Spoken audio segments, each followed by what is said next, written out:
साह्रो झार उम्रेको हो रिता दिदी यहाँ मैले सोप हान्दिएको जतासुकै उम्रेछ यो बोटको त सोनै लुमा त्यो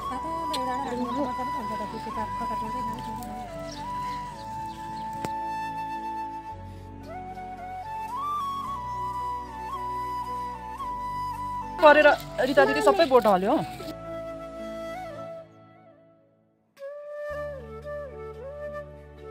गर्नुपर्छ नि त ठ्याक्कै बेला त भएको कि तर पानी परेर नि नगर्दिएको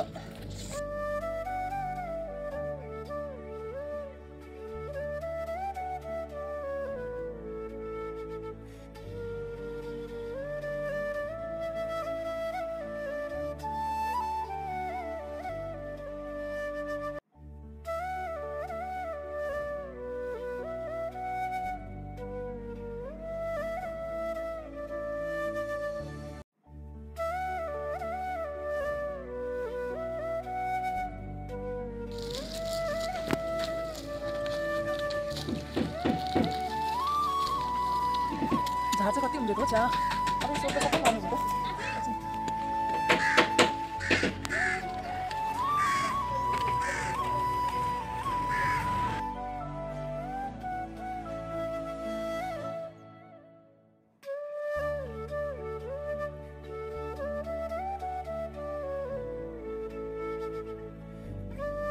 किनेको चाहिँ दिनु नानी पो लान्छु त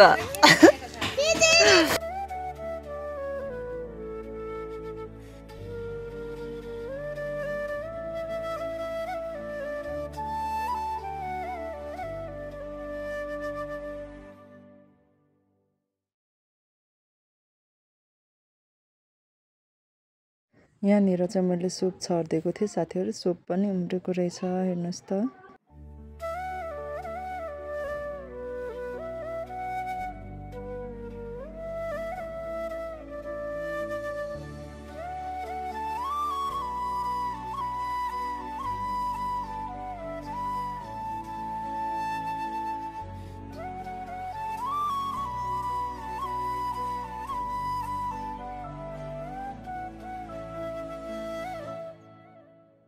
अस्ति मैले रोपेको कोपी चाहिँ यतिको ठुल्ठुलो भइसक्यो साथीहरू यो चाहिँ ब्रोकौली हो सुरुमै मल लाएर रोप्यो भने चाहिँ यसरी छिट्टो ठुलो हुन्छ यो चाहिँ 1 महिनाको हाराहारीमा यतिको ठुल्ठुलो भएको छ साथीहरू यताको चाहिँ यहाँ बीचबीचमा मरेको छ बिरुवाहरू हैन यिनीहरू चाहिँ फुलकोपीहरू हो फुलकोपी चाहिँ अलिक सानो छ किनभने यो बिरुवा अलिक सानो थियो अहिले चाहिँ ठिक्क माटो दिने बेला भएको छ नि त साथीहरू त्यही भएर मैले माटो लगाइदिएको आज चाहिँ गोडमेल गरिदिएको यहाँ कति मजाले उम्रेको थियो अगाडिको पानीले सबै यस्तो बनाएको छ है साथीहरू हेर्नुहोस् त यो चाहिँ जरिङ्गोको बिरुवा हो अस्ति यहाँ जरिङ्गोको साग पनि उम्रेको थियो नि त अनि मैले हटाइदिएको थिएँ अनि त्यसको दाना फलेर चाहिँ फेरि उम्रिँदो रहेछ अनि मैले धनियाँलाई पनि गोडिदिँदैछु के गर्नु साथीहरू त्यति राम्रो भिडियो त बनाउन सकिएन तर पनि यसो टाइम पास जस्तै हो बनाएको छु झर्कोनमा नि हेरिदिनु होला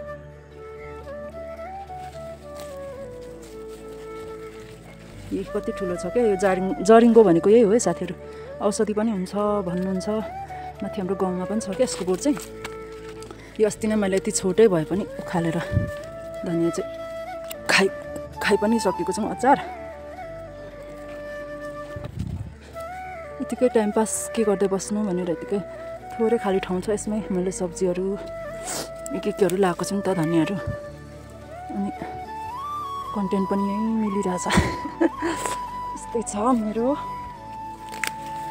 अहिले चाहिँ यहाँनिर झारहरू निकाल्ने काम गरिदिएको छु साथीहरू यस्तो भएको छ धनियाँ चाहिँ मजाले नै उम्रेको थियो तर सबै पानीले हिर्काएर यस्तो भएको छ यहाँनिर चाहिँ तितेबी पनि फलेको छ है साथीहरू अस्ति एक बोट रोपिदिएको थियो नि त अनि यहाँ पनि छ तितेबी हाम्रोमा टन्नै छ तितेबी यो चाहिँ फुलकोपी हो कोही सानो कोही ठुलो छ नि त कोही फुल्दै गर्छ कोही फल्दै गर्छ कोही सानो बिरुवा तयार हुँदै गर्छ ठुलो चाहिँ खाँदै पर्ने हो यस्तो छ गोदावरी फुल पनि फुल्नु आँटेको छ साथीहरू अब तिहारमा चाहिँ ढक्कमक्क फुल्छ सागको हालत यस्तो छ है साथीहरू झारहरू उम्रेर के भएर मुला पनि अस्ति मैले यहीँनिर पाक्न दिएको थिएँ नि त अनि यही उम्रेर यत्रो भइरहेछ अस्ति साग पनि खायौँ मुलाको केही नभएको बेलामा त साग पनि मिठो हुँदो रहेछ मुलाको।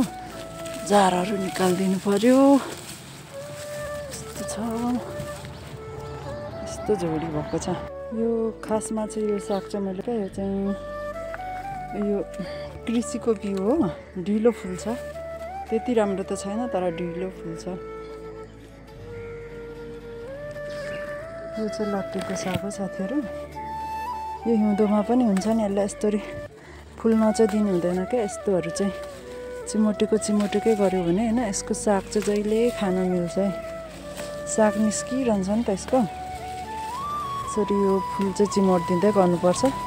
साह्रै ठुलो झ्याङ भइगएछ। यो सागहरूको चाहिँ यस्तो पहेँलो भएको पत्ता यसरी निकालेर फालिदिनुपर्छ साथीहरू। हप्ता दिन जति घरमा नबस्दा यस्तो साह्रो झारहरू उम्रेको छ कि साथीहरू। आज चाहिँ म पुरै गोडमेल मात्रै गर्दैछु।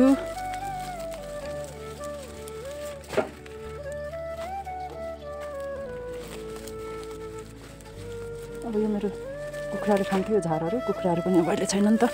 दसैँ तिहारमा यताउता कुद्दाखेरि कुखुरा लगाइराख्यो भने पनि घाँडो हुन्छ। कसले हेरिदिने, माइत जानै पर्यो, घर जानै पर्यो। त्यही भएर कुखुरा सबै मासेको छु। यो झारहरू चाहिँ म पुरै यहाँनिर मल बनाउँछु, क्यारेटमा कुवाएर सधैँको जस्तो।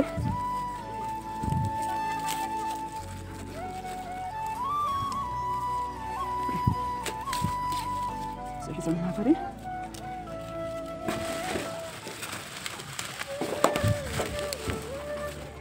यसलाई यहाँनिर कुहाउँछु क्या साथीहरू, म मल बनाउँछु।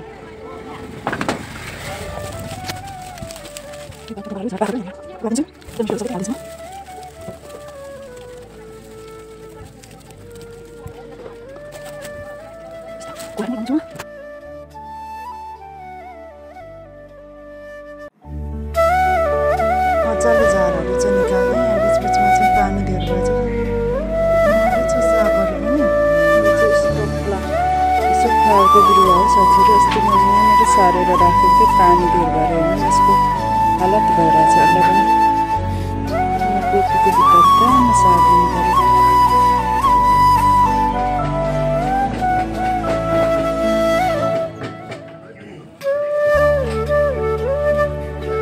पानीले सबै मारिसक्यो मेरो बिरुवाहरू। यस्तो बेहाल भएको छ भने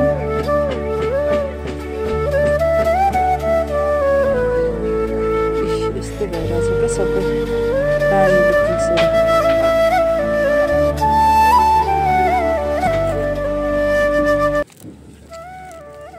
यो कोपी निकाल्दा ओर्दा त यिनीहरू भर्खर फुल्ने बेला हुँदै गर्छ नि त। यो चाहिँ ठुलो यस्तो भुइँमा रोप्यो भने चाहिँ मजाले ठुलो भएर फुल्छ क्या। अनि मलाई कति मनपर्छ।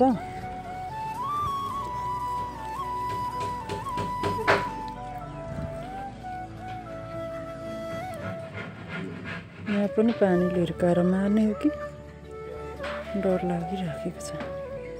सबै कति धेरै बिरुवा थियो, पानीले सबै मर्यो। ला जस्तो भइरहेछ परे पनि। यहाँ चाहिँ सरक्कै सर्छ।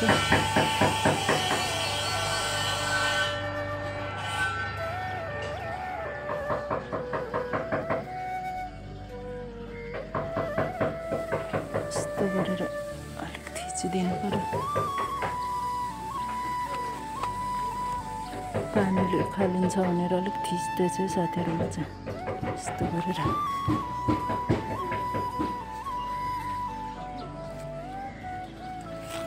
कस्तो घोप्टो परिगएको फेरि।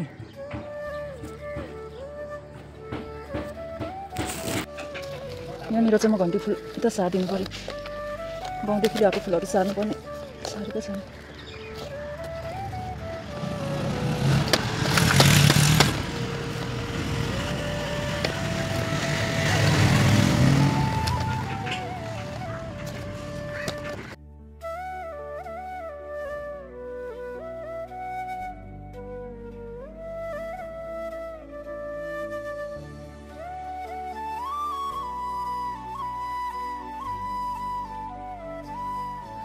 यो घन्टी फुललाई चाहिँ म सार्दैछु। यो सानो भयो नि त गमला।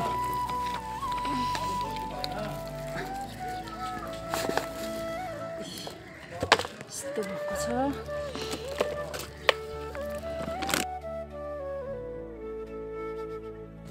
सारेको माथि भन्छ।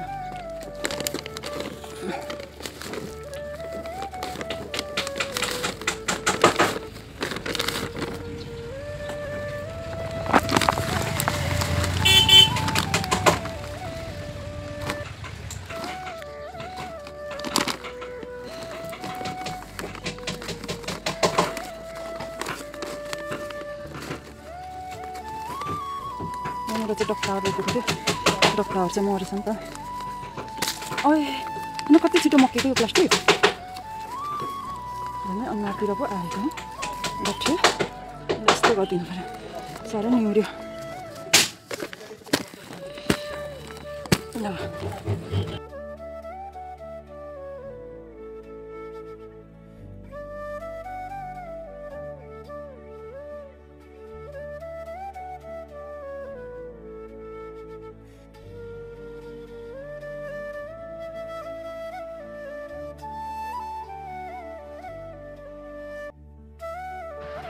सानो भएर बसेको छ नि त।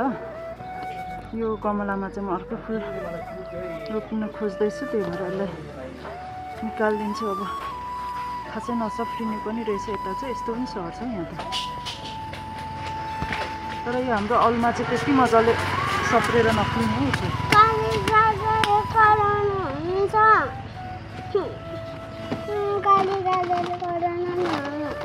के भनेर कराउनु र?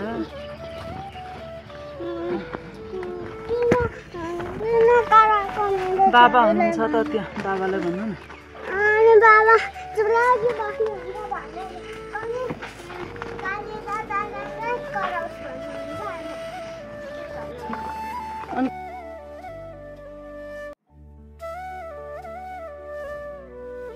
भिडियो बनाउँदै गरेको बेलामा मलाई डिस्टर्ब गर्यो भने त साह्रै पो रिस उठ्छ है।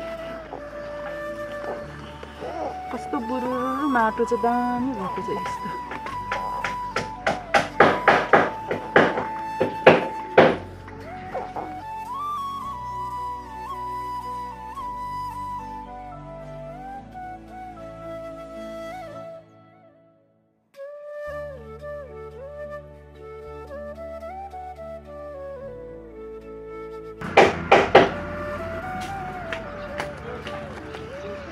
माटो चाहिँ यस्तो धेरै निस्क्यो। अब यसलाई त सारिदिन्छु।